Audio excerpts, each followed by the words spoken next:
Awesome. Well, keep on introducing yourselves in the chat.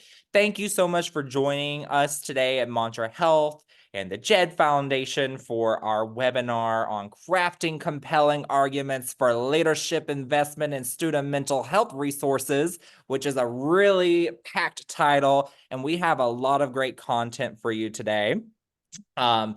We will be hosting this webinar from 3 p.m. to 4 p.m. Eastern time. So hopefully going to keep it around to that hour time.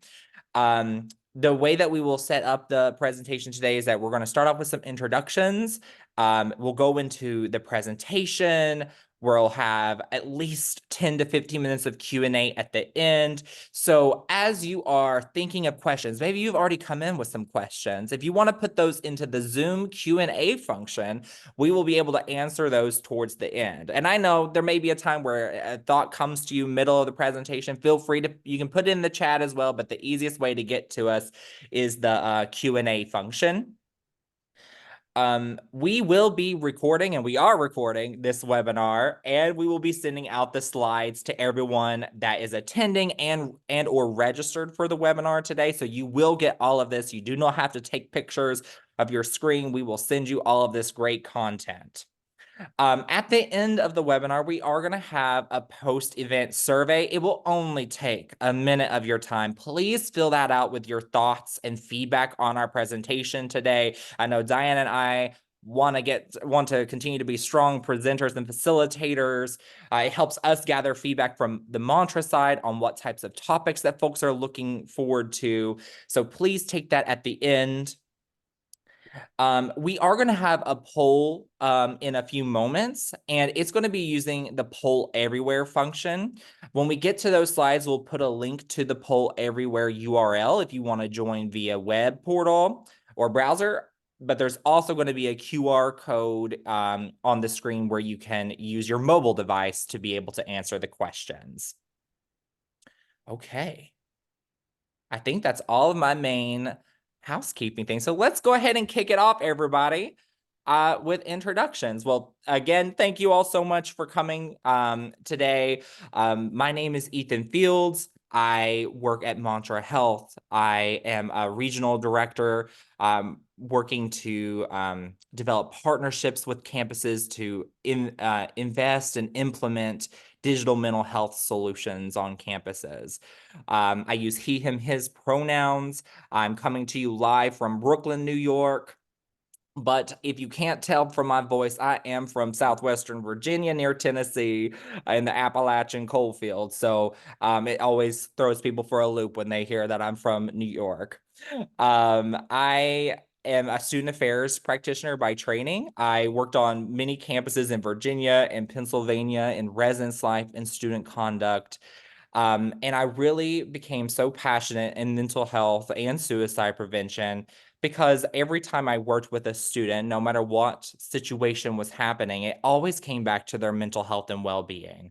And I felt that campuses needed a strategy, a strategic plan in place to be able to improve their services, policies and procedures and systems.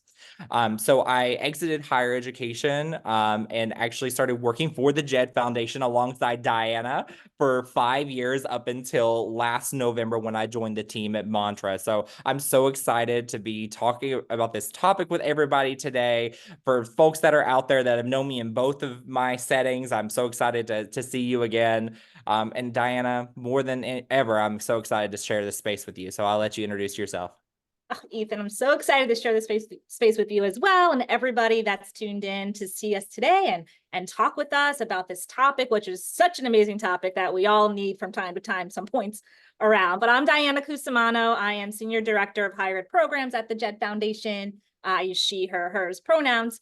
And at JED, what I tend to do is I'm in the JED campus side of the house. So I'm overseeing our fabulous campus advisors that help schools implement the program on campuses. So I see a few JED campuses in the chat, so thank you for joining.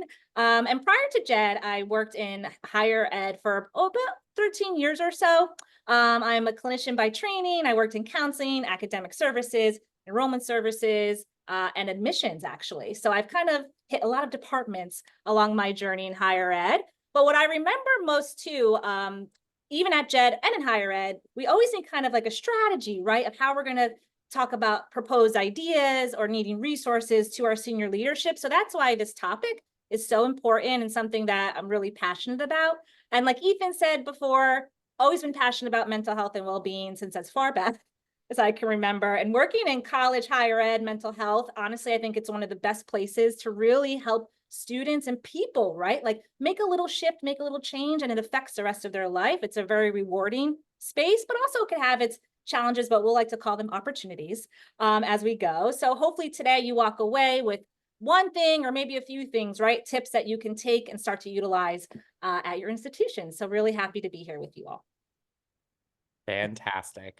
And just a little bit of an introduction to the organizations that we're representing. This may be your first ever Mantra and or JED webinar, or this could be your 10th or more time with us.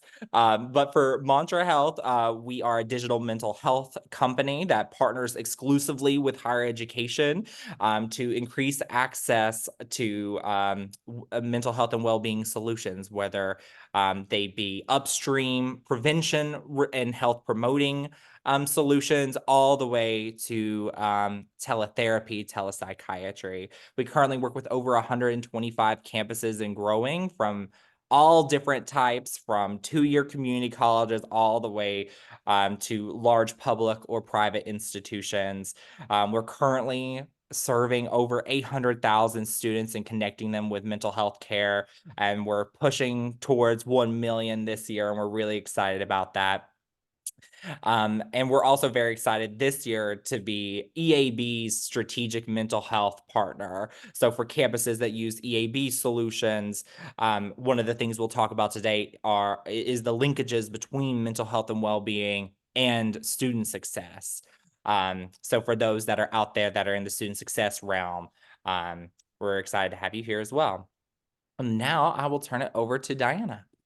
Yeah, thanks, Ethan. So we'll go into a bit more about JED later on, just so you know. But for those of you that might be new to what the JED Foundation is, or maybe you've heard of it, but you don't fully know, and those of you who know, hey, it's a refresher. But the JED Foundation is a national nonprofit that we actually have some international schools as well that works to protect our teens and young adults' emotional well-being and pursue suicide prevention resources and work around that as well. So JED was founded in 2000, 2 years after the Satow family lost their son Jed to suicide when Jed was in college. A lot of people do ask what Jed stands for, and it's for the Satow son's name. So really the vision is that every institution has a safety net under it. So there's resources, there's community, there's education for not just our campus professionals, but for the surrounding community at our institutions that know what to do to help students navigate not just mental health, but just their emotional well-being while they're in college. So the hope is that, you know, everyone knows where to go, what to do while they're on campus to not only help students, but to help themselves find the resources as well. And we'll talk, we all work at JED, we work around a comprehensive approach, which I'll talk about later on, just so you're familiar with that, where that came from. And it will also help to form our journey today as we talk about building out a plan or strategy to speak to whoever you need to speak to maybe get some buy-in. Great. All right. Well, we want to go ahead and start getting y'all engaged here today. So we're going to kick it off with our first poll. You can join our poll everywhere by using the link pollev.com/JED Foundation 099. We have free accounts here, people. But we did put it in the chat. And you can also use the QR code in the top right corner of the screen. And really, we just want to see how you're feeling today. Be honest. Let's see how people are feeling that are in the audience today. Hopefully, you can leave today also feeling something a little bit different. Great. All right. We're starting to get some responses in here. Curious. I think that's the one that's there. Hopeful. Ooh, double down on hopeful. I know, Diana, from our perspective, we always love to start meetings with check-ins. It's a really great way of building community, being able to acknowledge and take that space and make this space that we're all coming in from very different places. Like for those that are feeling anxious or overwhelmed, I can only imagine. I just thank you for taking the time out of your busy schedules or whatever may be having in your life to be here with us today. And that's just really helpful for us all to check in with each other as we're trying to build communities of caring, both on campus, within our families, etc. Yeah, and it always helps to remind me too, again, right? We're all human. We are all carrying layers of feelings, right? That kind of fluctuate from day to day. So seeing this wheel now, I think I fluctuated probably between every feeling this week. So it's validating that however you're feeling, thank you for sharing. Like Ethan said, it just helps us to understand we're all, in this space right now as a little community, kind of just talking through this topic. Yes. Awesome. Well, thank you all for participating in this poll. I know a few more are, more coming in. Here we go. Valued love. Love to see it. Great. Okay. We're going to move to the next one, but if you don't get a chance to put it on there and you feel compelled to say so, you can totally put your emotion in the chat. All right. For our next poll, let me get this one moving. All right, so this is the text-based one. We're really curious about what current project or idea you're hoping to propose for approval. So since we're talking about, creating a proposal for investing in mental health resource expansion, we're curious, you may already have one in the works, you may have already proposed one, maybe you're in a space of dreaming right now. So just curious what you all are thinking about out there. So go ahead, take some time to put some in the chat. Or in the poll. And maybe it's not a project right now, but maybe you're thinking for the next academic year, right? You're planning ahead. Hey, maybe for next spring, just whatever kind of has been floating around. And maybe it's also a resource that you're trying to pitch an idea for.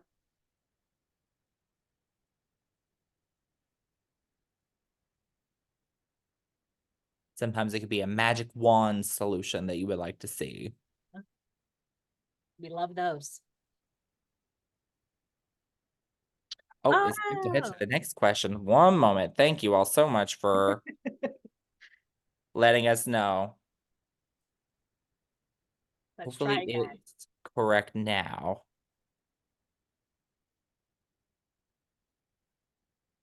Through the QR code link. Oh, there we go. Okay. Okay.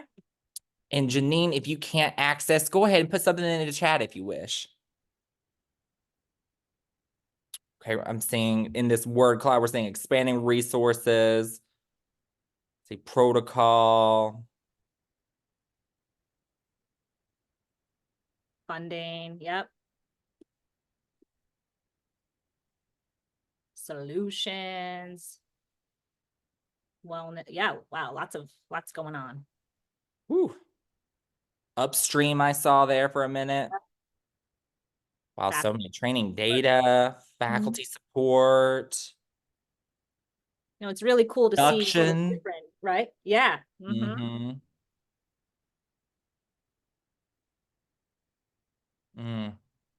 It's great. DBT, I see. Yep. Space. Thinking. Suicide prevention. Yeah, these are great. Yes. Yeah, it's really nice to see, right, where your fellow college professionals right now are kind of what everyone's thinking about, right? Knowing that, I think there's a through line through all of this that we'll talk about. It's really just helping our students, right? And figuring out how to help them feel more connected and have the access that they need to whatever it is. Yeah. And as we, send out the resources after this webinar, it can be really helpful. We can list these out in more of a listicle format, so folks can see kind of the higher trends rather than just the word cloud on the space. Yep. Okay. All right, we're going to move to the next one. So we know that even with all projects, ideas, proposals that you're working on, there's going to be times where our cars get stuck in the mud, or our ideas get stuck a little bit in transit. So I think that's also, let me clear these responses really quick since I must have skipped ahead to the next one. So now you can start responding to this question. And you'll see that our presentation webinar today is really set up as we were sitting down to think about it. We're like, it's kind of like a journey. It's kind of like a road trip. So you're going to hear a lot of fun road trip Mhm. transportation related tips and tricks today. Yeah. Ooh, not in a position of power. Okay, we're definitely going to talk about how do Well, we build a coalition? How do we get buy-in? Funding is absolutely the largest one on the screen already. Not surprised. and then the chat culture, old Mhm. practices. Hmm. Yes. Yep. Confusion, Oof. Yep. Understaffed. fatigue, Time. That's big. institutional alignment, Mhm. mm, leadership change. Maybe you're in an interim year. Yep. Overwhelmed by daily tasks. That's real. Wearing many hats, I'm sure. Stigma. Mm. Yep. Yep. Oh yeah, and Allison, thank you for that tip about use underscores.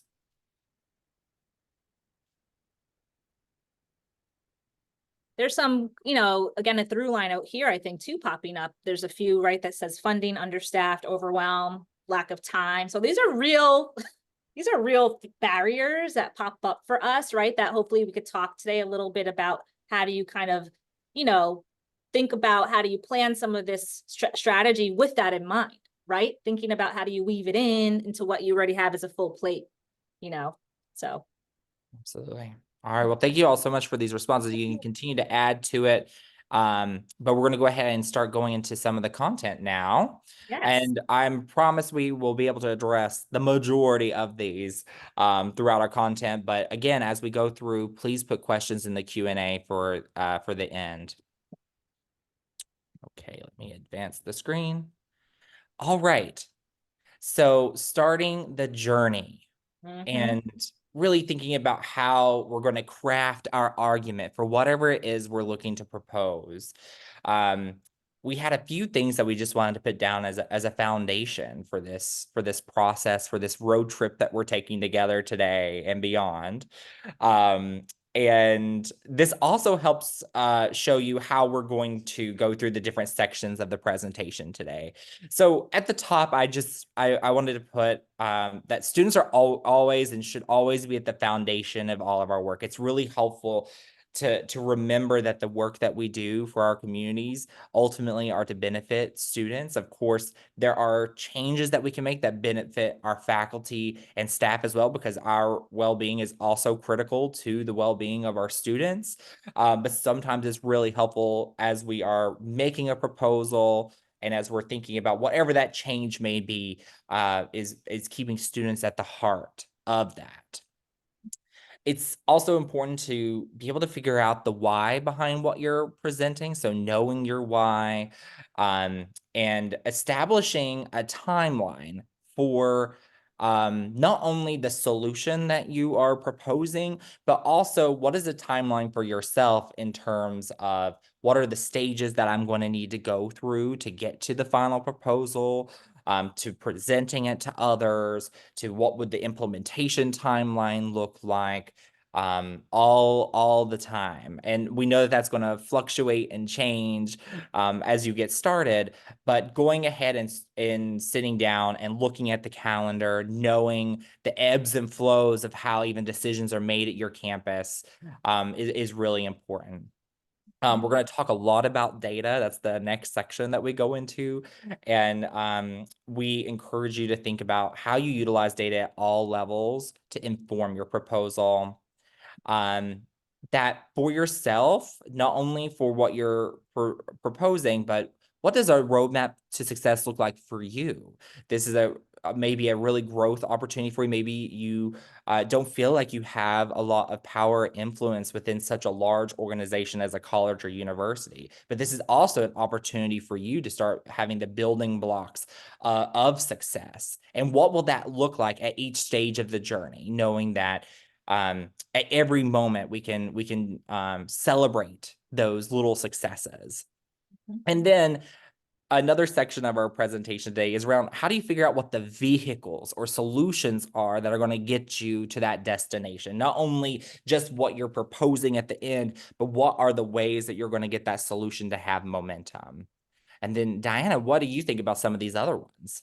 Yeah, so I think, something that I've had to also learn myself is when you're thinking of proposing a plan, thinking about sustainability from the beginning of that work, right? So sometimes we kind of think about that as the project's wrapping up. So you're going to want to start to think about, and we'll talk about this later, just what can you do at the start to think about longevity? How do you build the case for continued buy-in with your work? And it's really figuring out, understanding, right? Who are the people that are going to be your allies, your people that you can call on in your network that can help you also get this buy-in and build the case. And we'll talk about that as well. And you want to make sure that as you're building this out, thinking about any kind of challenges that might come up or what can you kind of mitigate from the beginning. So again, it's tying into that sustainability of the work and making sure like you're answering these questions that might come to you from leadership or whoever you're pitching an idea to, kind of knowing your audience, right? Understanding what they're thinking about, their perspective. So using a lot of psychology there as well, I think, getting into someone's mindset and whatnot. And we'll talk about all of that. And you really want to think about how do you present a solution to what you're proposing? So how do you think about what would be the ideal solution and what kind of evidence and data that we'll talk about will back that up? And our favorite thing for Ethan and I is crafting your storyline. So figuring out the story you're going to tell and using data to guide that story. And then when you're ready, you hit that accelerator and we drive off and we see where the journey goes. So that's our flow today for y'all. And there's going to be some speed bumps along the way too. So we'll talk a little bit about that and what are ways that we can overcome that in our process. Okay. So let's kick it off with data. Data is so critical for us to inform our proposals and also to help clarify the why, the rationale behind what we're proposing. Yeah, so really data is your friend, right? There's so many data points out there and things you could pull from, not just quantitative, but qualitative and whatnot. So you want to really think about, okay, where did this need or why come from, right? Did it come from students? Did it come from someplace else in the institution? Did it come from your own passion? But really data helps to justify the need of the work, and it can help provide, also backing for budget justification and whatnot. So really what we want to think about are evidence-based approaches and strategies. So a great idea is to think about, has there been a project done already at your institution? And do you have kind of what the thought process was there? And can you use that as a comparison or as an ally in this work to think about how did they build out that project and what did they need to prove and justify the evidence backing it? But there's so much data out there that you could pull from, even from JED, from Healthy Minds. Ethan's going to talk about that in a second, that you can use to craft your storyline. And really what data also helps you do is identify gaps and where there might be unmet needs that are happening across campus. So you want to look at different data sets and see right where you can stratify and where you can get to dive a little deeper to help pull in that evidence for your story. And also, as it says here, data can help strengthen grant applications. So maybe, right, maybe you don't have the funding, which is happening right now for lots of us, but if you can find a funder or a grant that you can use some of this data to build that story into, it can really help build your case. So, Ethan, did I got everything? Absolutely. And I think the other piece is that higher ed is so isomorphic. We love to look at each other and look at what other institutions are doing.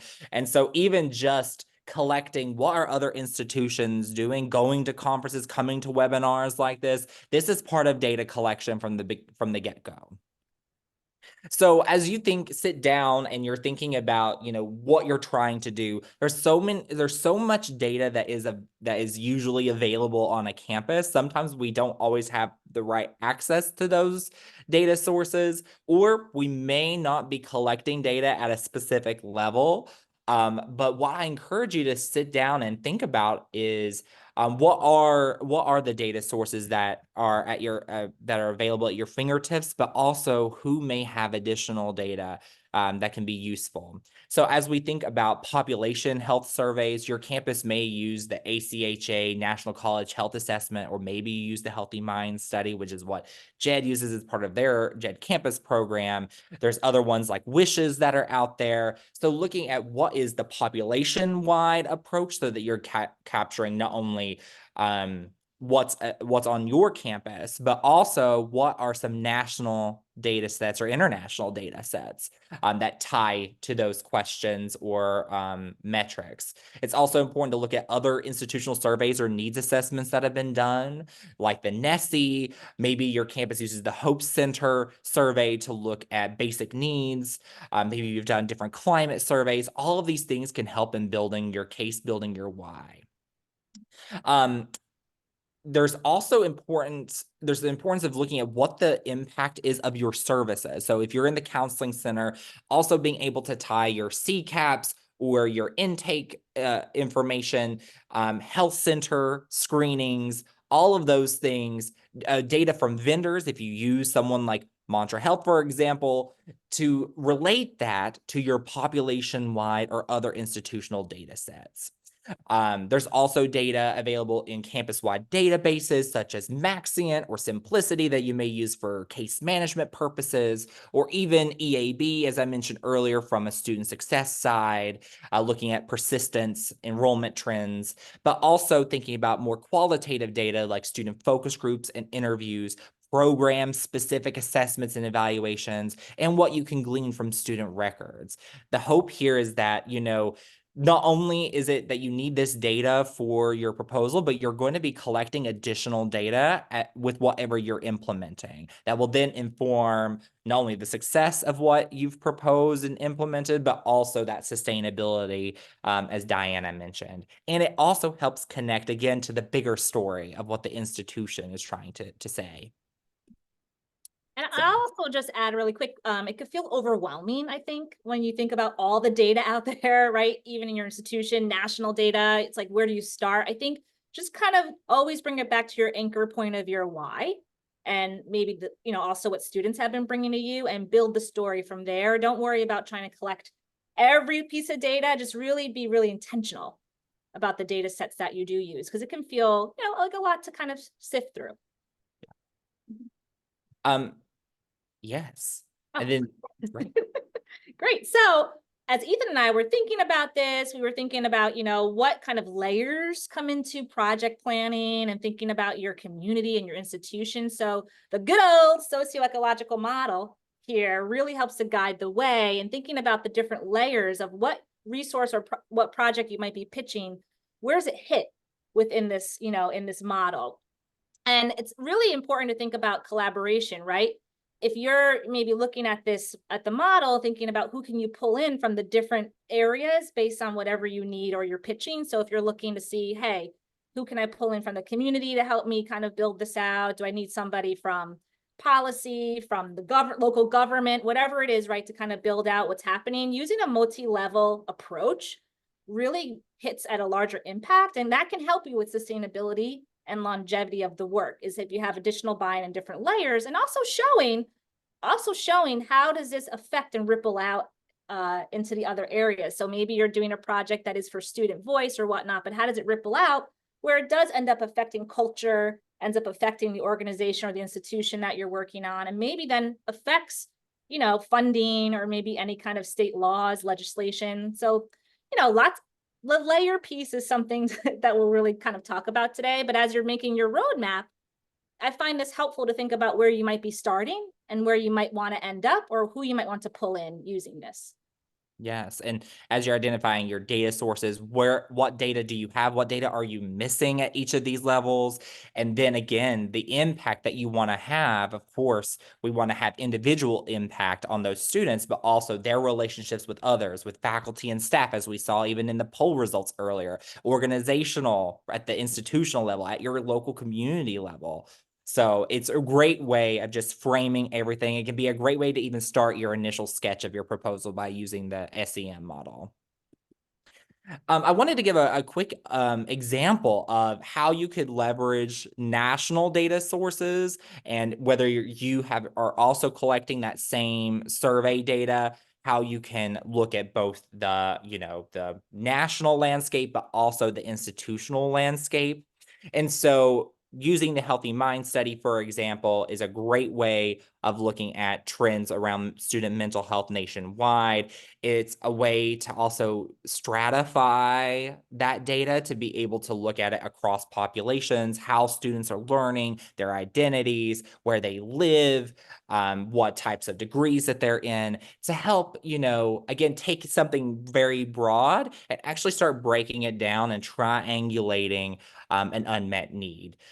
So as you see this is like a beginning graphic of some of the data. As we go deeper, maybe one of the areas that you want to address, and this is something that we always did at JED and we do at Mantra as well, is really helping improve students' knowledge of mental health resources. And so looking at the National Healthy Mind Study, it's about 1 in 5 students feel like they don't know where to seek professional help for their mental health on their campus. And I know that always confounded our campuses and folks that we talk to, that no matter how much outreach efforts that we're doing, there's still about 1/5 that don't know we even exist on campus.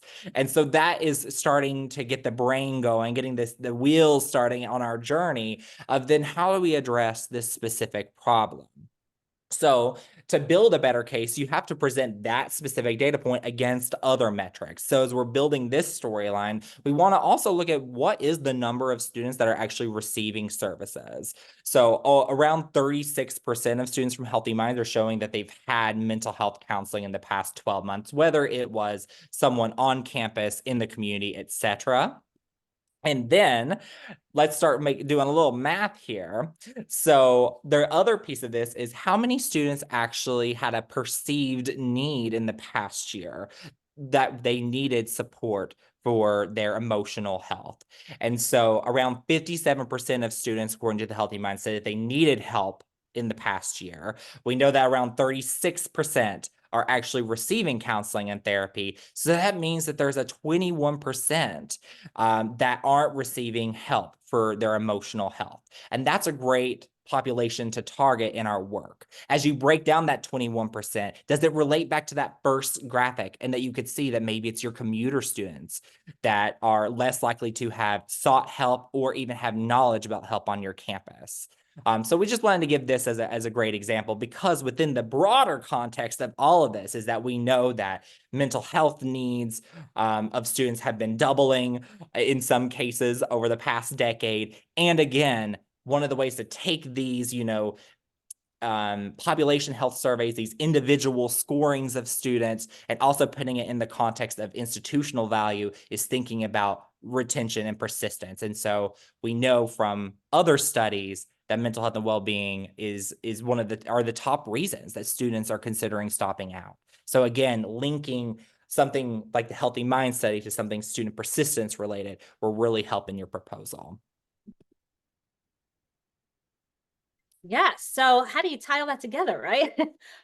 So thinking about a story or telling a story about data, Ethan just did a great example of really kind of sequencing your data in a visual manner that helps to tell the story. And you can even do that for yourself when you're starting to project plan or brainstorm, is to kind of have your outline and sequence it with data that you found, and how do you kind of formulate that into your proposal. But really, the idea here is use your passion for this, whatever it is that you're thinking about. Let that passion drive the car with you. It's going to be your co-pilot, because that's where your story is going to come from. So the more you can first start with a call to action, and then tie your story into that, so you always end at your call to action. That's going to, again, be another anchor point for you to really help you figure out where the path is going, where's the map, right? And try to keep things student focus, again, student stories, personal anecdotes that will really help to drive the case home for you. And remember, data, know your audience, right? So you want to make sure it's digestible to whoever you're talking to. I know for myself, there's certain data, pieces I've reviewed, or data webinars or whatever I've sat in, that, I might need to have something a little different to help me process. So just know your audience and know how you tend to absorb, or you tend to understand data, understand that as well as you're building this out, so that you also feel confident in how you're speaking about this and proposing this as well. Great. All right. So our next session is really focused on what are the vehicles? How do we tie some of that data, some of the why, the proposal that we're building to something that can help us gain momentum, but also what are the actual solutions that are going to get to that we're going to, propose to address that problem, to address our why. So there's a lot of different frameworks that campuses are using out there. Again, JEDS is one of them that is often used as a comprehensive approach to mental health promotion and suicide prevention. But there's others that your campus may be using. It could be ACHA's Healthy Campus Framework, the Okanagan Charter, a stepped care model. You're using the dimensions of well-being maybe to inform your health promotion programming. Maybe, a lot in community colleges use something called the guided pathways, single stop, all of those types of approaches to connect students to resources. Or you may have your own approach. You may have your own nomenclature around what you all are trying to do. And this is really helpful because if we can map what we're trying to propose to an overall approach that's used by other campuses or is part of your all's institutional DNA, that just helps, again, link it to your something that may be individualized to a specific department actually be linked to the institutional, an institutional strategic plan, or even, the trends that are happening within higher ed across campuses as they join these networks. What are some of your thoughts on this, Diana? Yeah, I like to think about, you're not in this alone in the sense of don't reinvent the wheel. There are lots of things that you could pull different theories from, different frameworks. You can combine it to, whatever your case is that you're trying to solve for or prove. You can use what you need, from each each framework, in my opinion, right? So just remember, there's lots out there that's, cost friendly or for free that you're welcome to utilize and pull from, including, the JEDS approach and whatnot that we'll talk about in a second. But I think that's the piece there. And I like, Ethan, how you talked about your own approach, right? And maybe your institution's own approach and how do you weave it all together. You might have a wellness model or something that you're using at your institution that you could tie one of these frameworks to. Same with your institutional strategic plan. Maybe there's a model or whatnot going on over there that you could tie another framework to. So kind of being a little bit creative with it, I think, is useful. Yeah. All right. You want to tell us a little bit more about the JED approach, Diana? Yeah. So speaking of wheels, so this is this is our wheel that's on our car right now. This is our comprehensive approach that JED really developed in 2000 when JED came to be, in partnership based on the U.S. Air Force model, in partnership with the CDC, and in partnership with the Suicide Prevention Resource Center. Everybody came together. People really thought through what are the different aspects in college, student mental health that we kind of need to focus on to have a campus, a culture of care. So over the years, this has been updated, right? This has been adjusted. So most recently, what we've kind of added on here into our wheel is equitable implementation, making sure that as we're planning programming, as we're thinking through strategies and whatnot, that we're thinking about every student and making sure things are equitable and things are reaching our students that might need it the most. So really keeping that in mind as you're planning your story. But you'll see here, there's a lot of, domain areas is what we call them, or boxes, or whatever you want to call that shape inside the wheel, that you're welcome to even use as maybe a jumping off point, or maybe it's a brainstorm point. Maybe you look at social connectedness and you think about on your campus, what would you love to kind of, dive into more there? And maybe that helps you to kind of have a little bit of inspiration to think about how to map out your road and your pathway. Within JED, by the way, in the JED campus program, we have a 4-year program and an 18-month program. I won't stay here too long, but really what we do within this program, within our schools, and we have over 500 right now in our programs, is we do a needs assessment. That's where we partner with Healthy Minds. We do strategic planning with our schools. Then we go into implementation of the work, and then we talk about sustainability and evaluating the work as you wrap up. So just to give you a snapshot of that really quickly. But yeah, use this as inspo. We can go back to this too as we talk today in different areas, that this could be something you can always refer to. This is accessible on our website. Use it, build it out, let us know what you end up taking from it. Yes, and from the mantra perspective, and that's one of the reasons why I've made so easy to copy and paste myself essentially from JED to mantra, is because I really believe in the JED model. And we actually based our entire whole campus care solution on the different domains of the campus approach. So as you all are thinking about partnering with a vendor or looking to implement digital mental health services, there's components of each of of our model that fit into those domains.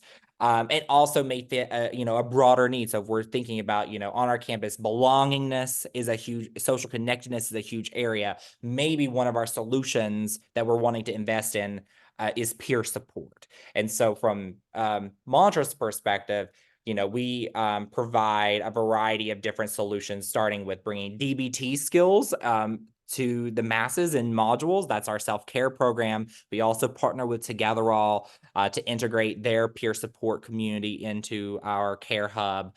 We also have on-demand emotional support and crisis support. We call that Connect Now. We're also thinking about emotional wellness coaching as for students that need, an 8 to 12 week experience with a coach, as well as delivering clinical care, therapy, psychiatry, and access to even higher levels of care through a partnership with Charlie Health for virtual intensive outpatient. So we can talk more about whole campus care or Mantra services even after this webinar, but wanted to give you an example. Again, if you think about your institutionalist framework, maybe you're using one of these, or maybe you're wanting to start using one. And then how do you map your solutions to those approaches? Great. So who's coming along for the journey? Let's think about this. So yeah, you want to start thinking about and framing out, okay, who do I know that, has my shared passion, but who maybe I don't really know, or I haven't had time to even talk to, or maybe I don't have access to them. How do I get to that person to also have them for buy-in for your project? So this is a nice little matrix that you could think about when you're looking at your org chart. You could do some mapping, and it kind of helps you have a visual map, again, for your road trip of who you might need to build some relationships with or get some rapport building with as well. But you want to start with, and you can see it on here, you want to start with, maybe putting the people that you already know, that you want to make sure that, you keep those relationships, but who really, most importantly, who do you need the actual okay from, the actual buy-in from, and who is a friend or a colleague or a partner that you can help to say, okay, help me get to this person, help me be, help be a collaborator on this. So this is just a nice little, you could play with this later, way to kind of think about your organization and where you currently are, like on the map you are here, and where do you want to go? Yes, and hopefully your institution has an organizational chart. I know that sometimes that's always hard, but sometimes you might have to create your own, and it's really about coalition building. Yeah. And who knows someone, if I don't know anybody, I may not know my CFO directly, but who knows someone who knows someone? And how do we convert those, circles, triangles, and squares into a way that we can make things happen? Another piece of this is actually building a coalition, building a committee, a task force, thinking about all the folks that would be involved, not only in your ideation phase, your proposal phase, but the implementation and actualization. So we have this list of folks to consider. What I encourage you all to do is to really think about who's not at the table already that are bought into this, and how can we get them to see themselves as part of the puzzle. So again, remember what we said earlier about students. Think about all the different populations of students that you're trying to support. And not only just like your campus collaborators, but who are the partner organizations that are out there that could also support. And then really for some considerations here, because building capacity and coalition building takes time and energy. And there's a lot on this slide. What I would encourage from my side is always think about the folks in terms of those that are doers, those that are influencers, and those that are decision makers. And having a good combination of those folks can make a really strong coalition. And then as you're really thinking about, again, there's so many priorities. A lot of us are feeling overwhelmed. What can we strategically sunset in favor for something that may have larger impact in the long run? What other ones from your side, Diana? Yeah, I think a piece that comes up a lot for our schools is the project management piece of it, right? You can have all great intentions and an idea, but you actually, as a human, may not have the capacity to also be the project manager of the work. So thinking about, do you want to take on that role? Do you have some help that can help do that role? Thinking about who's going to handle kind of like the real like managing of the work, because that's a big thing that comes up very often when we're looking at a large project. So thinking about that, and like Ethan kind of said, triaging what's currently going on with your priorities, and hey, this might be a great idea, but thinking about timing, right? Is this the right time? Is there ever a right time? But is this the right time? Or maybe you want to strategically put it at another point. You might have personal life stuff going on, so it might be hard to also take this on. So really thinking about the timing piece, I think is really important as well. Yep. And thinking about how do we compensate folks for their time Right. too. That's really important. I know it's not always possible monetarily. That's why I put that in parentheses, but it's really to think about again, like if we're doing this work, we need to also think about our shifts and responsibilities sometimes, et cetera. And then how do we integrate these efforts together so we're not always in silos? Okay. Now, this is the fun part too, right? We all have so much potential energy for my physics folks in the room, but how do we turn it into something kinetic? So, as we get started, there's going to be some potential roadblocks. And what we also have to be able to do is communicate in different ways. And so, we wanted to have this little section about how do you know your audience for the different layers of your proposal, kind of like a Duolingo for higher ed, because we know that as you're looking at your map of people that you need for decision making, but also bringing along for the journey, you're going to have to communicate across differences. There's differences in generations, values, priorities, training. We have to be able to put the data and the proposal into different languages that appeal not only to what those folks are trying to do on campus, but also in language that they may understand, as Diana was saying earlier. Some folks aren't really into qualitative data in quantitative data, for example, and may actually benefit from qualitative. What I encourage you all to do is think about, again, your language and what you're proposing. How does it relate to student success, retention, and persistence? Also, how does it relate to the socio-ecological model of health and well-being outcomes? How do we also tie it to student learning and development, as it may relate to their academic success, but also to, again, for us in student affairs that really care about their development and learning. We also have to be realistic about the financial implications and what the return on investment of what we're proposing will be. How, again, we have to implement said thing to sometimes to actually show it, but it's important to set that up from the get-go. And then what is the organizational impact of this proposal? How is it going to impact staffing, resources, strategic planning, overall? So think about it in these types of buckets. Anything else here, Diana? No, I think you covered it, Ethan. Got all the boxes. Yeah, I know we're running short on time, of course. We always have so much great content. But what I would say, someone had asked me, um, how do you get through to someone that doesn't believe in population health, for example? Even post-COVID, we have leaders that may not really get it. So we have a few common responses heard here. What you're probably going to hear, and just prepare answers for these as you go along. But with what resources? Can this wait till next academic year? It's not in our institutional strategic plan. It's not in the budget for this year. Then we need to hire more staff to be able to do this. Let me take it to the board for approval. Have you first tried some free resources? I haven't heard students asking for this, but students only want in person. These are just some common things to prepare for. I'm sure that you all have heard these already, or you may already be thinking these in your own head. But it's really important to think about, again, as you're building your why, you're building this journey together. How do we go ahead and start answering this from the get-go? Any thoughts here, Diana? No, I just think this always is validating that a lot of us hear this all the time, right? So, also asking your peers or your colleagues to also thought partner with you on how to address some of these, I think for me at least has been really, really helpful. Yes. And I think, working with the folks that you bring along for your journey to be able to think through how could we change the language or what we're proposing to appeal to someone that's going to think in this way. Okay.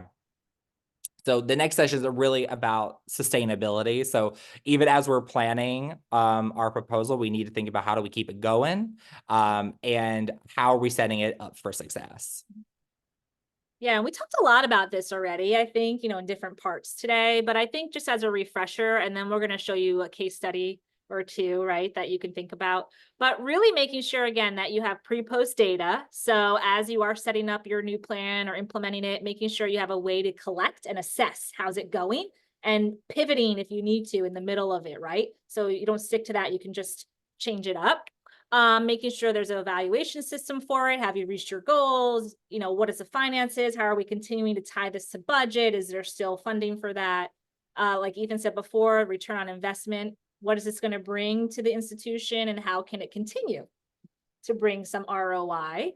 And thinking about any pieces that, maybe that you might not use from how the project went, or maybe you're thinking about the length of this project and what you might add in as a substitute if this is no longer feasible. What else would you add, Ethan?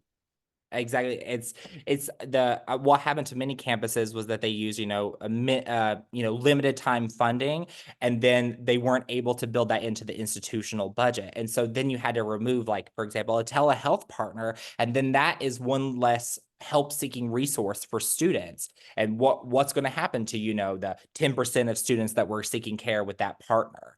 And so thinking about the cost of doing nothing ahead of time, both in framing your argument to folks, like, if we don't do something, this is what's going to happen, but also, like, if we do this and we don't keep it going, this is what the implications could be. And this one I won't go into a lot of detail, but as you all get the materials, it's real. I gave some examples of how mantra, as we are building an implementation plan with students, we really want to think about, again, the success metrics, not only in terms of the actual services, but how does it tie to the institutional success metrics? Okay, we did want to give a little bit of case studies, just to show you something in progress.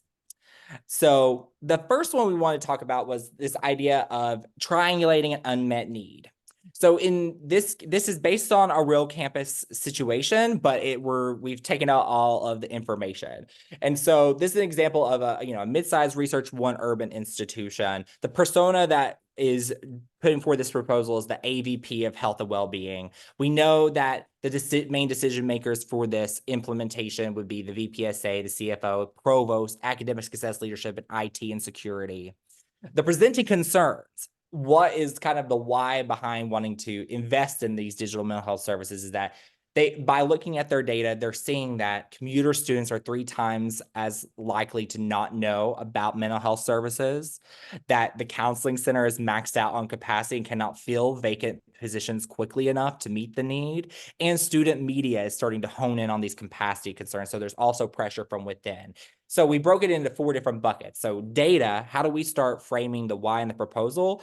Look at all the different socio-ecological model rings. We need the Healthy Mind study that we've collected to help show the institutional data, the CCAPS from our counseling center. Maybe we want to look at EAB on our campus, if you have it, to look at the student persistence data, and also student engagement data, especially since we're thinking about commuter students in this particular. Is there also data from our NESE about student engagement that could be used?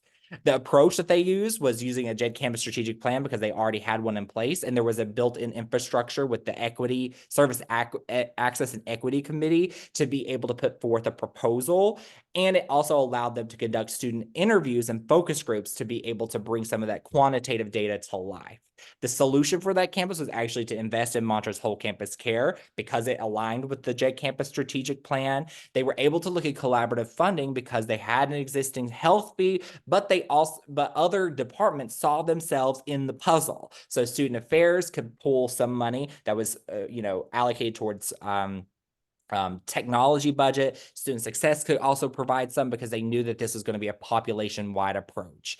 And then the outcomes not only pre-proposal, but also what's going to be tracked to demonstrate the ROI, was looking at utilization data stratified by demographics, looking at the changes in the individuals in their confidence to degree completion, as well as the clinical outcomes data, because at the end of the day, we want to see those students that are getting access to help are actually changing in terms of their scoring on depression, anxiety, etc. So hopefully this gives you kind of an idea of how to start formulating these types of proposals, and a real live example from a school. Is there anything you would add here, Diana? No, I would just say this is a great kind of charting for you to utilize and take it and run with it. I know we're also almost at time, so there's 2 other case studies in here. So when you get the materials after this webinar, feel free to go in there and check those out, and maybe it's going to relate to a project that you have. So yeah. Yeah, the 2 that we have, just for curiosity's sakes, is that we have one on investing in case management support, because that is like one of the highest growing positions on campus. And then we also have one on investing in hope signage on campus. And we did this from a student success advisor at a community college perspective that Diane and I have we've worked with before, that really helped invest in hope signage for a mean safety perspective. A few things just to kind of remember as we sign off and kind of do some question answer for those that can hang on for a little bit longer, is that as Diana said earlier, you're not alone in this work. Join a learning community, whether it's part of an association that you may belong to, or finding like-minded individuals that were even introduced themselves in the chat today to think about this and to support each other. Keep students' well-being and success at the forefront of the work that you're doing. Leverage partnerships with vendors like Mantra and others, community organizations, systems, and associations to be able to make your case. Know that change is not always easy to sell. Timing matters, and no right now doesn't mean no forever. Don't let the fear of striking out keep you from playing the game. Don't underestimate what funding may exist. There is money that can be found even in times of huge budget cuts or budget shortfalls by partnering up, or just trying to make a really strong case the next fiscal year.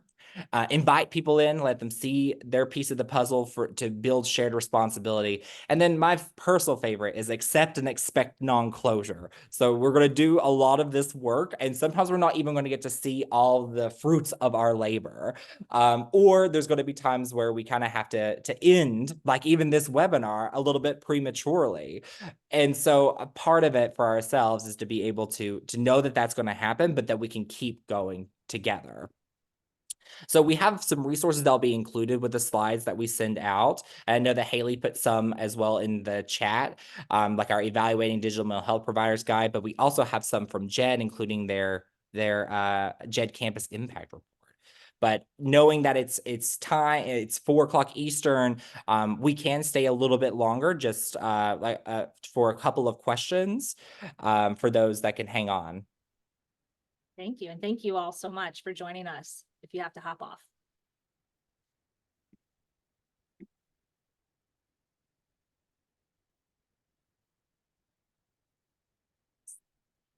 You know, one question that I often get, Diana, is, maybe a person has put a proposal out there, but it's kind of stuck in the ether. Like you keep asking someone, like maybe it's the VPSA, and it's like, well, we'll get to it. We haven't got around to it yet. It just keeps going to the back burner. Have you worked with any schools or have been in that situation before, and what folks have done? Yeah, I think that's where the passion for the work comes in again, and the triaging and making sure you understand what are the institutional priorities, right? What's really feasible and realistic, and the timing again, all those pieces, and understanding like maybe sometimes things need to go to the back burner for a moment, and then it becomes, another priority at a later date.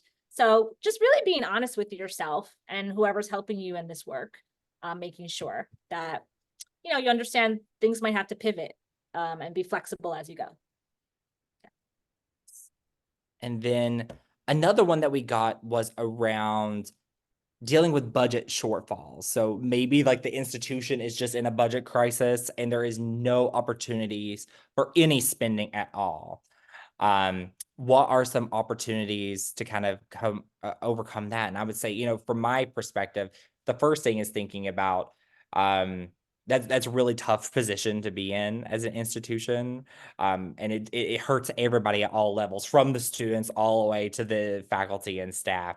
And so I think in those moments, it's really important to think about how can we reframe this proposal in different ways? Are there other resources that we could look into that is a bit more budget friendly in the moment, that would then be building blocks for a longer term proposal once we kind of know what the budget is? I think sometimes it's that we get in on those budget conversations a little too later. It just wasn't part of our job description to be part of those. And so it could take a little bit of time to really understand what resources are available. Yep, I agree with that. Yeah.